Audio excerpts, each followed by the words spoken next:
When I met Chinedu, I thought my life was finally complete. He was everything I'd ever wanted: calm, intelligent, and gentle. A software engineer from Imo State, his quiet strength was the perfect balance to my hectic life as a Lagos banker. Our love story felt like a modern fairy tale, and our traditional wedding was a dream.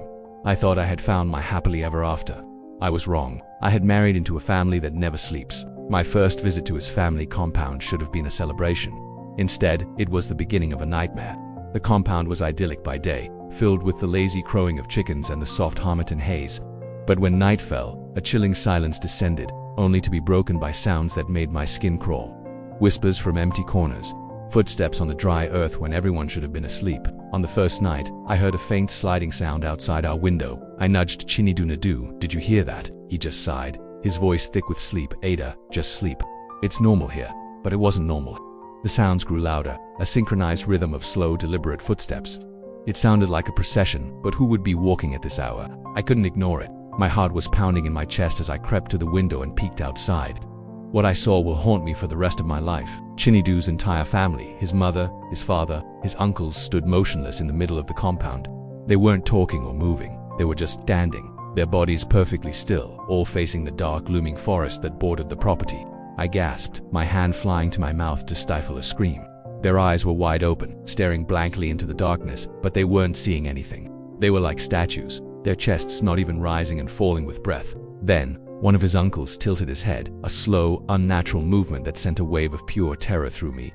I slammed the shutter closed, my back pressed against the wall, my body trembling uncontrollably. Morning came, and it was as if nothing had happened. The family was cheerful, making breakfast, laughing, and asking about my life in Lagos. They acted so normal it made me question my own sanity. Did I dream it all? But the same thing happened the next night, and the night after that. Every time Chinedu would dismiss my fears, telling me they were just family habits. But these weren't habits. This was something dark and terrifying. By the third night, I couldn't take it anymore. I had to know the truth. I went to the old village priest, a man whose face was etched with the wisdom of generations. The moment I mentioned Chinedu's family name, a look of sheer panic crossed his features. He began to tremble. "You must leave that house," he whispered, his voice shaking. "You must leave immediately. That family carries the covenant of Noanye Abbali, the night woman." "What covenant?" I asked, my voice barely a whisper.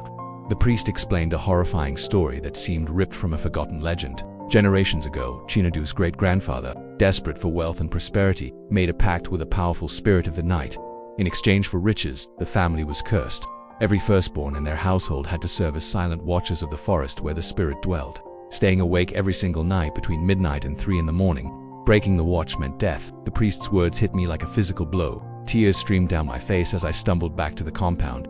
I confronted Chinedu, my voice choked with sobs and betrayal. Why didn't you tell me?"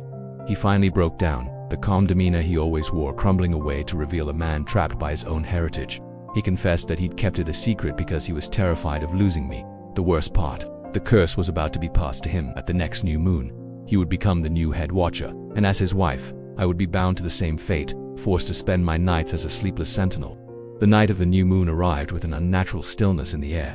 As midnight approached, I felt a familiar, dreadful pull, an urge to rise and join them. But this time, something inside me snapped, "No, not tonight, not anymore."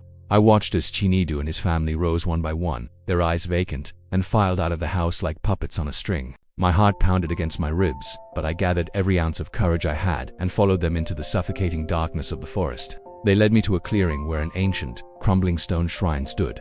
Hovering above it was a tall, shadowy figure, a feminine form made of darkness and whispers. This was her Noanye Abbali, the night woman. She was whispering commands, and the family responded in hushed tones, their voices not their own. Seeing them so helpless, so utterly controlled, filled me with a rage that eclipsed my fear. I stepped out from behind a tree. "Leave them alone," I screamed, my voice echoing in the silent woods. The spirit turned its head slowly, its featureless face locking onto me. It sensed my defiance. A violent gust of wind erupted from it, throwing me to the ground. In that moment, something broke in Chinedu. He snapped out of his trance, his eyes clearing as he saw me lying on the forest floor. "No," he yelled, running to my side and breaking the sacred formation. "Leave my wife." The spirit let out a blood-curdling shriek that shook the very trees around us. The rest of the family collapsed, gasping for air as if being suffocated by an invisible force.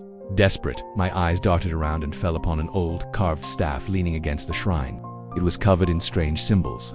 I crawled towards it, my body screaming in protest. "No mortal breaks this bond." The spirit hissed, its voice a whirlwind of fury. With a final surge of adrenaline, I grabbed the heavy staff, lifted it high above my head, and slammed it into the earth with all my might. The moment it struck the ground, an explosion of blinding white light erupted from it, engulfing the entire clearing. The spirit roared in agony and dissolved into a cloud of dust and wind, vanishing as quickly as it had appeared. The forest fell silent. One by one, Chinedu's family began to stir, waking up as if from a long, terrible dream, confused and weak but undeniably free. Chinedu rushed to me, his face wet with tears, and held me tight. "Ada," he sobbed, "you did it. You freed us. You freed all of us." Months later, back in the familiar comfort of our Lagos apartment, the horror of that night felt like a distant memory. I held our newborn daughter in my arms, rocking her gently. The city hummed its usual lullaby outside our window, but then, as the clock struck midnight, she stirred, her tiny eyes opened, and she turned her head to look towards the window. Her gaze calm, knowing, and ancient. A small, knowing smile touched her lips before she drifted back to sleep.